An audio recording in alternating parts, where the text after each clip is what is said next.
Hello everyone, and welcome back to the second part of our Doctor Who countdown with episodes as chosen for by you. Before we get started, I just wanted to say a huge thank you to everyone who commented. I really do appreciate all the likes and comments and suggestions that come through. But enough with all the small talking, let's get back to our countdown. And to help kick it off, we are going back to the start, where an ordinary girl had the most extraordinary day, a day that would change her life forever. After a 20-year absence, Rose marked the successful return of Doctor Who, with actor Christopher Eccleston taking on the role as the Ninth Doctor, and former teen pop star Billie Piper as companion Rose. Waking up, Rose starts her day like any other. She dresses, travels to work, has lunch, and goes home. But when Rose is asked to visit the basement, there is something lurking down there, something watching her. Believing it to be a prank, Rose is suddenly grabbed by a mysterious northerner in a black jacket and told to leave. The next thing, the entire building is blown up, and Rose is out of a job. She becomes fascinated by who this man was and ends up going down a path that she did not expect to travel down.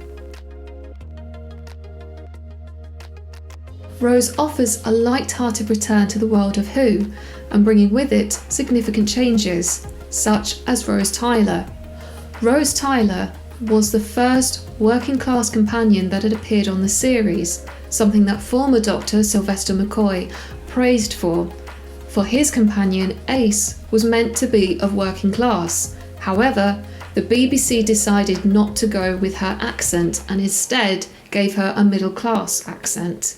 Whilst the episode has dated in terms of visual and special effects, and by the way, 10 out of 10 for the Photoshop Russell T Davies, it still offers some great dialogue exchanges, particularly between the Ninth Doctor and Jackie, which makes it such a fun and entertaining and engaging episode to watch.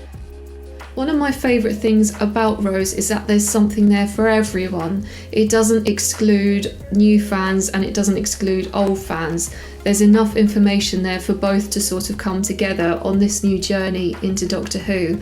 And this was something that was noted when the episode was listed onto social media. There's just enough there for everybody to come on board. Nobody's excluded.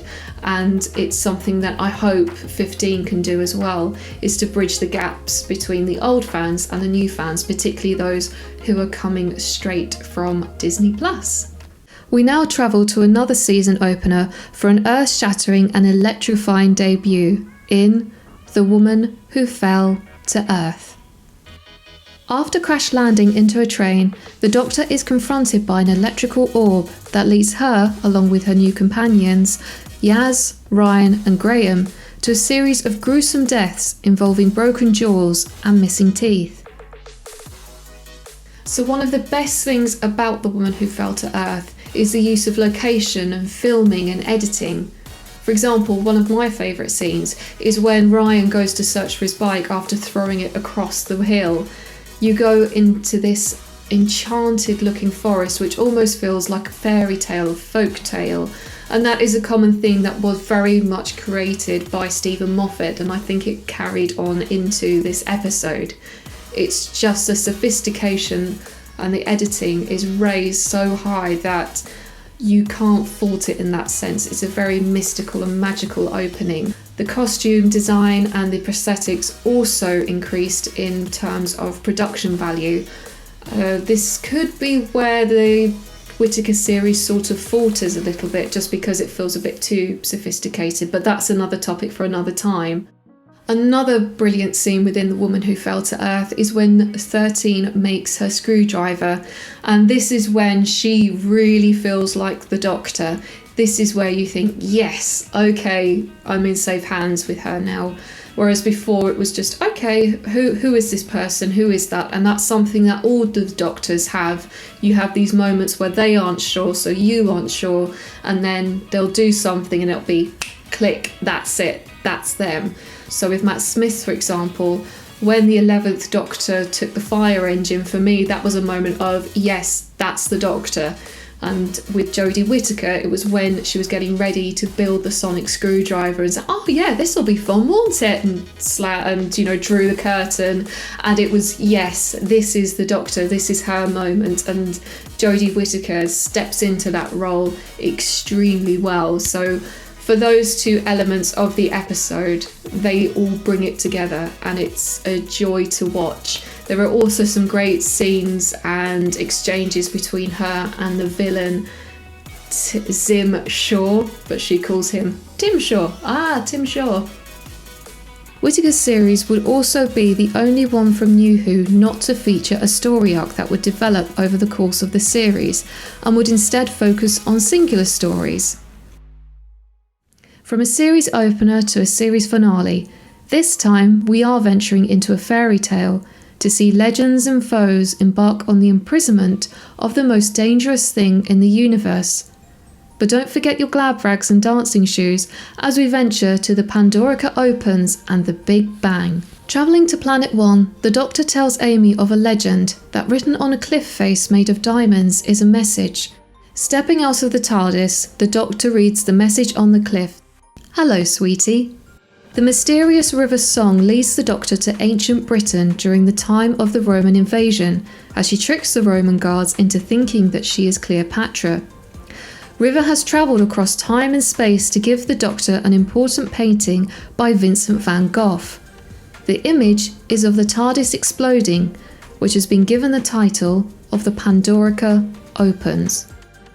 One of the best ways to sum up this colossal of a two-parter is a greatest hits rundown of Series 5, revisiting the famous faces that have appeared during the 11th Doctor first series, like Vincent van Gogh, Prime Minister Winston Churchill, future monarch Liz Ten, and River Song, the female version of Han Solo, as described by writer Stephen Moffat.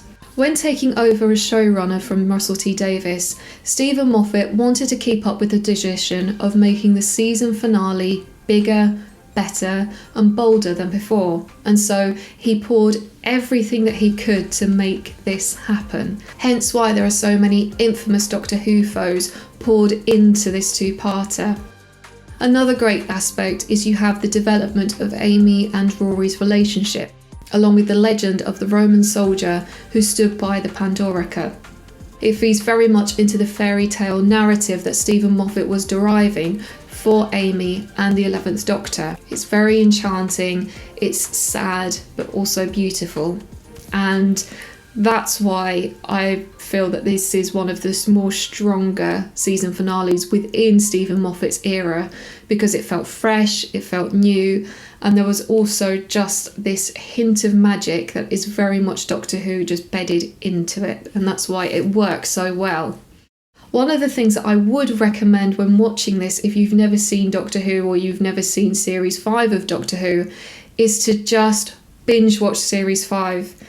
Because of the familiar faces that crop up, it's going to be quite difficult to see how they are linked to the Doctor and what roles they play within his journey. So wait for a rainy day, grab your best blankets, grab your hot drinks, your snacks, your sweets, get a delivery pizza in and just binge watch the whole lot. But to be honest, that's not actually a bad way to spend a rainy day, in my honest opinion. So yeah, but you won't regret it, I promise. It'll be the best thing that you do on a rainy day. And now we head for another season finale featuring more Daleks and Cybermen and a legion of ghosts. It is Series 2's The Army of Ghosts and Doomsday. On a trip back to visit Jackie, Rose and the Doctor are introduced to Jackie's deceased father, as she explains that the whole world is being visited by ghosts. The ghosts are being controlled by the London branch of Torchwood, but the Doctor suspects that something more sinister than Torchwood are behind these apparitions. So one of my favourite moments from Doomsday is the sassy exchange between the Daleks and the Cybermen. You have these great lines coming up of pest control and you are only good for one thing, dying. And it's great. I'd forgotten how funny it could be when I revisited the episode to review it. And yeah, it was a delight to rewatch it again. And what is a tense moment where you're, oh my gosh, you just have this very funny exchange that breaks it up. And that was wonderful to revisit and go, oh, I'd forgotten this, I'd forgotten that. One of my other favourite scenes from Doomsday is the exchange on Bad Wolf Bay between the Doctor and Rose. Murray Gold's score for Doomsday became so popular amongst fans that a Doctor Who album featuring scores from the series was released. Doomsday would also mark the very first use of the 10th Doctor's surprise "what?" that would lead up to the Christmas specials. And now for one of the few stories from New Who that developed over the course of 3 episodes for the grand finale. Fans old and new are introduced to one of the Doctor's oldest enemies. It is Utopia, the last of the Time Lords, and the sound of drums. Stopping over in Cardiff to recharge the Tardis, the Doctor and Martha are hurtled to the end of the universe after an unexpected hitchhiker latches onto the Tardis doors, aka Captain Jack Harkness. Whilst there, they meet Professor Yana and his assistant Chan Tho, who are building a ship to take the planet's population to the planet Utopia, a place where the sky is made of diamonds. But the words that have haunted the Doctor throughout the series of "You are not alone" follow him to the end of the universe. The last of the Time Lords and the sound of drums follow on from Utopia and build from the events that led the Doctor, Martha and Captain Jack back home. Only this time they are confronted by the Master, who has now been voted as the Prime Minister. The Master, introduced in the 1970s, is another Time Lord, the Doctor's nemesis. Everything that the Doctor stands for, the Master is against, and vice versa. John Sim takes on the manic role as the Master and channeled Heath Ledger's The Joker from The Dark Knight into his performance. One of the best highlights from The Last of the Time Lords is John Sim entering to I Can't Decide by Scissor Sisters. At first it feels very much like a light-hearted approach as the Master slides in and kisses Lucy, his wife. There are dark elements of storytelling embedded within the plot. So for example, Lucy, his wife, is sporting a black eye. It isn't very noticeable first of all, but it's something that you will pick up on as the episode progresses. This helps to add layers to the insanity and corrupt nature of John Sim's Master. David Tennant and John Sim bounce fantastically off each other. This was something that would often crop up in the comments when these episodes were suggested. Their chemistry adds to the complexities of their relationship, for although they can't live with each other, they can't survive without each other either. The Doctor needs the Master for companionship because they are the only ones left. He is a lonely Time Lord, and to have somebody that will understand him, he needs that, and he begs the Master to sort of stay with him without giving too much away. So this was my first introduction to the Master because very bad Whovian, I've never really seen old Who, so this was my first time with that character. And John Sim, I feel, did a great job, and you need somebody quite bouncy to go alongside David Tennant's Doctor, and they did that extremely well. And I loved his scenes, I love this version of the Master, and I love the musical encounters. This is something that, after rewatching it, it made me feel a little bit like how I did with Guardians of the Galaxy. Now, quite blasphemic, I'm not really a big fan of Fleetwood Mac, I don't really like their music. However, in the scene of Guardians of the Galaxy where Star-Lord and his father are sort of trying to fight one another and you have the chain playing, that produced goosebumps when I went to see it at the cinema, and this has a very, very similar effect with Voodoo Child. And as soon as I hear that now, I'm back with the Master, and I love the rhythm of it, the beat of it, the time with it, and it's used to great effect. And it's the same with I Can't Decide. That again was used very cleverly, and I know that they had a lot of difficulty trying to get copyright for that song to be used in the episode, and it was only at the last minute that they had, yep, you can go ahead. So it's like, right, okay, we've got to film this scene now with John Sim coming in and dancing, and the choreography, however, however much it was planned, however much it wasn't planned, it works so well, and Russell T Davies does do this with music impeccably well. If you want to look at the End of the World from series 1, where we meet Cassandra, the use of Soft Cell's Tainted Love and Britney Spears' Toxic, there'd be songs that I wouldn't necessarily have popped into a sci-fi show, but they do work well, especially with Toxic when you listen to the lyrics.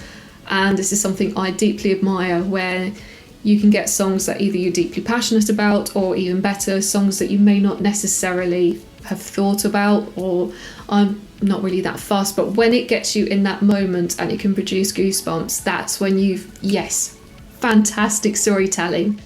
Another great thing about The Last of the Time Lords is that it foreshadows a lot of events that come up in season 4, including the teasing of Agatha Christie. And yes, Doctor Who is to blame for now me becoming a huge Agatha Christie fan. But yes, you get nice little layers and nice little teasers of, oh, so they're coming back. Oh, this is happening in season 4, and just drips. But as well, there are moments in season 4 that have been planted all the way back from season 1 and come into effect. And it's the same with season 3 as well. There's something that crops up in season 3 that has been all the way back to the very first Christmas special with David Tennant, and it crops up in season 3, and it crops up again in season 4, and it is chef's kiss storytelling planning, and that's when you really cannot fault Doctor Who. And it's one of the reasons why I love the series, why it's very dear to me, why I love David Tennant so much, why Russell T Davies was and is a phenomenal showrunner, and I am so excited to see what he does. And for anyone who has watched this, who has never seen the show before, who's watched these 2 countdowns, and along with the other one, my own personal choices of episodes, I hope you get to enjoy the show as much as myself and as much as other Whovians who have fallen in love with this world get, because it's a very fun, it's a very thrilling, it can be a very dark programme, it can be very light-hearted, but all in all, these are magnificent stories, and the Doctor is a magnificent character, and I'm delighted that Russell is stepping back, and I'm delighted that the show is still going even after 60 years. So anyway, that's it. We've come to the end of our countdown. Thank you so much to everybody who participated, and thank you so much for watching. If you like what I do and would like to know more, then please hit that subscribe button, like and share this video to keep the channel going. And for more Doctor Who trivia, for more Disney trivia, then please follow me on social media on Instagram and TikTok. So anyway, thank you so much again, guys, and I will see you very soon. Okay, have an awesome day. Bye.